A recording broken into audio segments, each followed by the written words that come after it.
En nombre del Padre, del Hijo y del Espíritu Santo. Amén. Debemos revestirnos del hombre nuevo Jesucristo. Tercera verdad. Nuestras mejores acciones quedan de ordinario manchadas e infectadas a causa de las malas inclinaciones que hay en nosotros.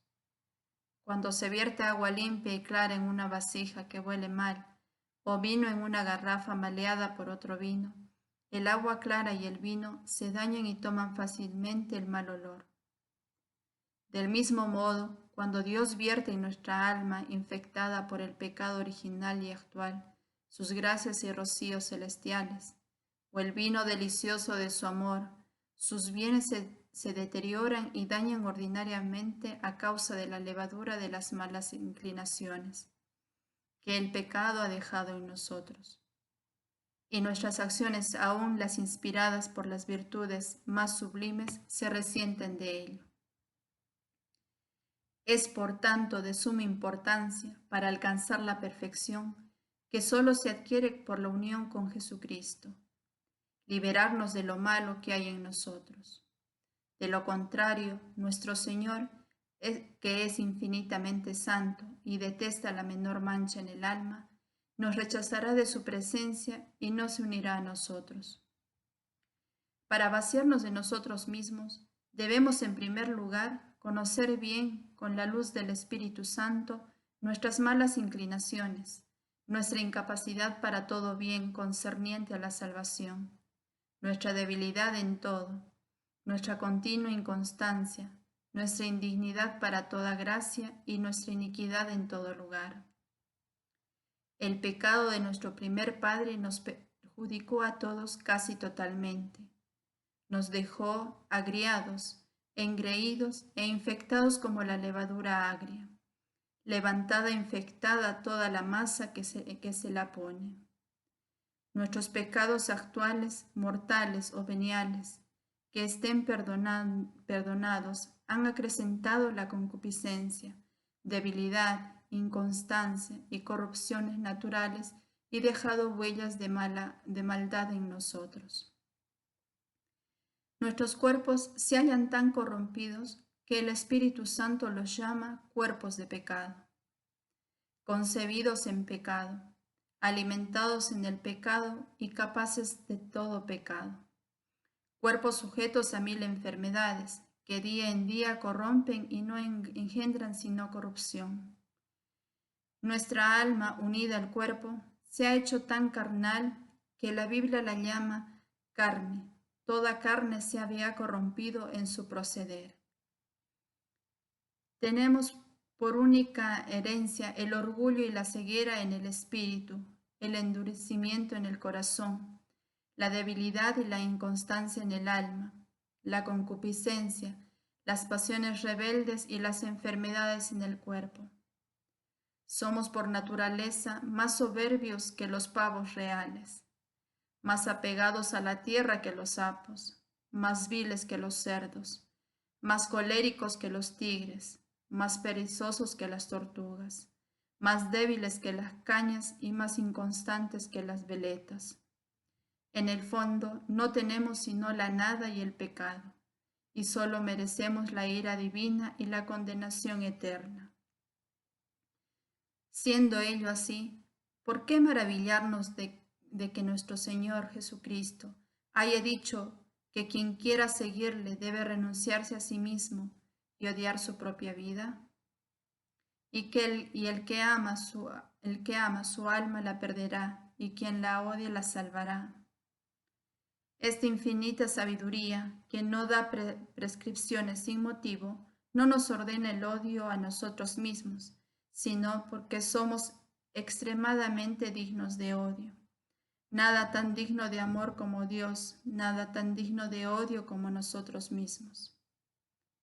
En segundo lugar, para vaciarnos de nosotros mismos, debemos morir todos los días a nuestro egoísmo, es decir, renunciar a las operaciones de las potencias del alma y de los sentidos, ver como si no viéramos, oír como si no oyéramos, servirnos de las cosas de este mundo como si no sirviéramos de ellas.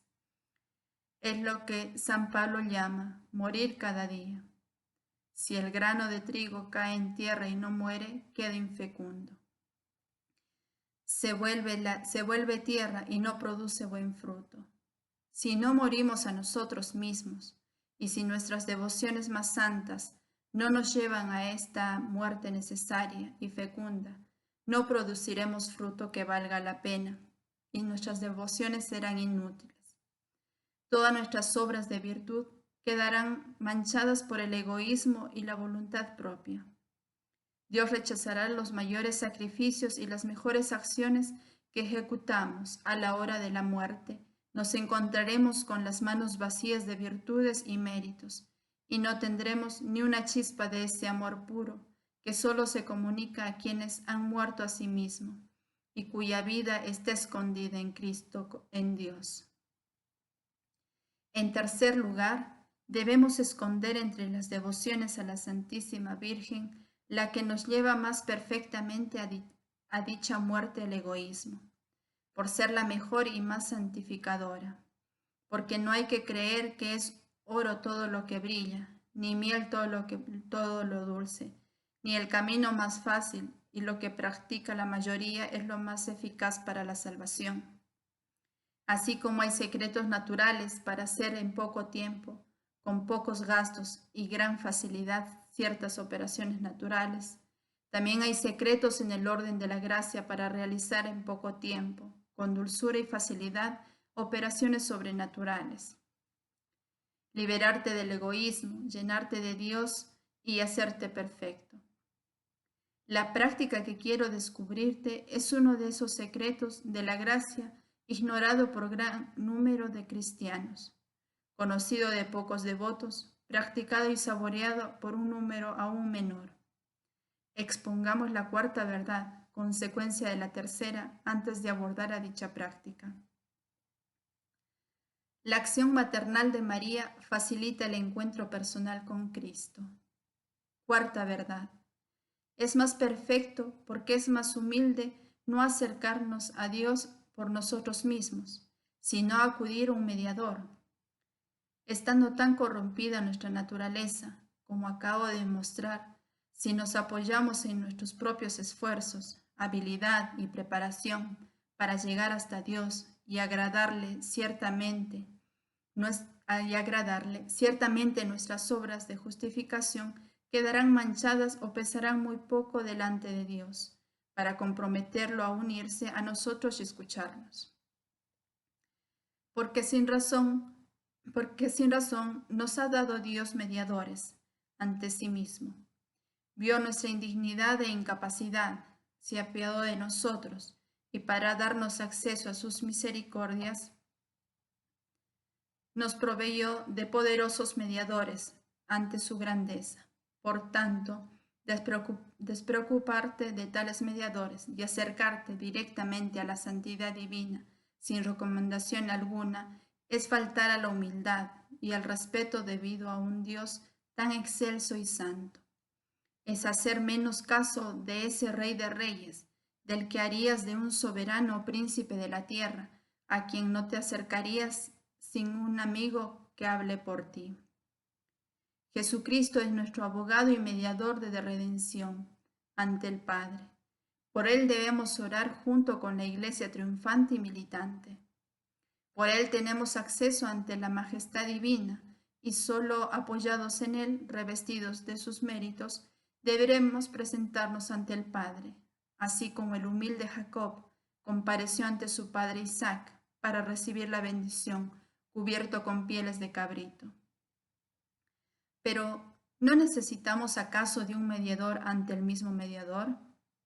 ¿Bastará nuestra pureza para unirnos a Él directamente y por nosotros mismos? ¿No es el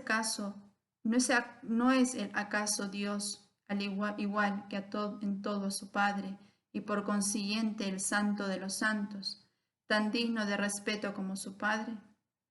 Si por amor infinito se hizo nuestro fiador y mediador ante el Padre, para aplacarlo y pagarle nuestra deuda, ¿será esto razón para que tengamos menos respeto para con su majestad y santidad? Digamos pues abiertamente con San Bernardo, que necesitamos un mediador ante el mediador mismo, y que la excelsa María es la más capaz de cumplir este oficio caritativo. Por ella vino Jesucristo a nosotros, y por ella debemos ir a Él. Si tenemos que ir directamente a Jesucristo, Dios, a causa de su infinita grandeza y de nuestra pequeñez o pecados, imploremos con filial osadía la ayuda e intercesión de María, nuestra Madre. Ella es tierna y bondadosa.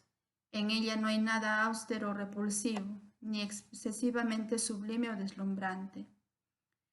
Al verla, vemos nuestra propia naturaleza.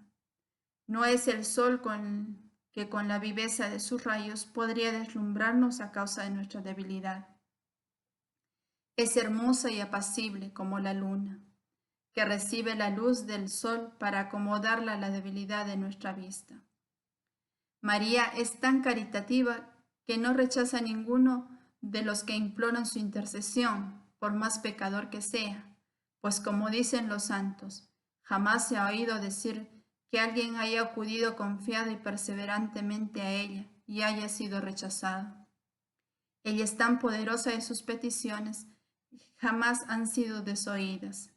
Bástale presentarse ante su Hijo con alguna súplica que para él la acepte y reciba, y se deje siempre vencer amorosamente por los pechos, las entrañas y las súplicas de su Madre queridísima. Esta doctrina sacada de los escritos de San Bernardo y San Buenaventura. Según ellos, para llegar a Dios tenemos que subir 3 escalones. El primero, más cercano y adaptado a nuestras posibilidades, es María. El segundo es Jesucristo. El tercero es Dios Padre. Para llegar a Jesucristo hay que ir a María, nuestra mediadora e intercesión. Para llegar al Padre hay que ir al Hijo, nuestro mediador de redención. Este es precisamente el orden que se observa en la forma de devoción de la que hablaré más adelante.